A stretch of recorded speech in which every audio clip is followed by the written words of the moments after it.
റോട്ടിലേക്ക് ഇറങ്ങാൻ വയ്യ, എന്തൊരു ബ്ലോക്കല്ലേ.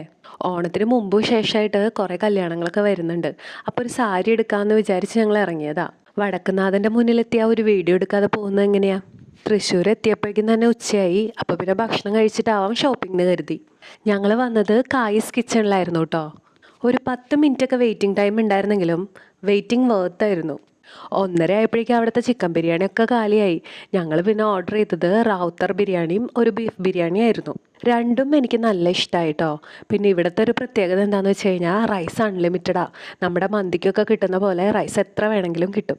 ഇവിടെ കടയുടെ അകത്തും നല്ല ആംബിയൻസ് ഒക്കെ തന്നെയാണ് കേട്ടോ. അത് കഴിഞ്ഞ് ഞങ്ങൾ സാരി എടുക്കാൻ നേരെ ജയലക്ഷ്മി പോയിണ്ടായിരുന്നു. അവിടെ നിന്ന് എനിക്കൊന്നും ഇഷ്ടമായില്ല. പിന്നെ നല്ല തിരക്കും.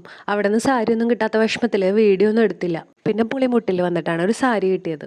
പിന്നെ അവിടെ നിന്ന് നമ്മുടെ സ്ഥിരം താവളായ സ്റ്റുഡിയോയിലേക്ക് വിട്ടു. മോൻ്റെ ബർത്ത്ഡേ വരുന്നുണ്ട് അടുത്ത മാസം.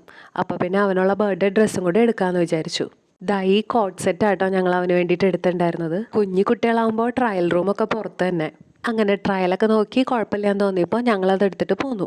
സ്റ്റുഡിയോയിൽ ഒത്തിരി പുതിയ കളക്ഷൻസ് ഒക്കെ വന്നിട്ടുണ്ട്. പക്ഷേ ഇപ്പോൾ വാങ്ങാൻ ഉദ്ദേശമില്ലാത്തതുകൊണ്ട് വേറൊന്നും അങ്ങനെ നോക്കിയിട്ടുണ്ടായിരുന്നില്ല.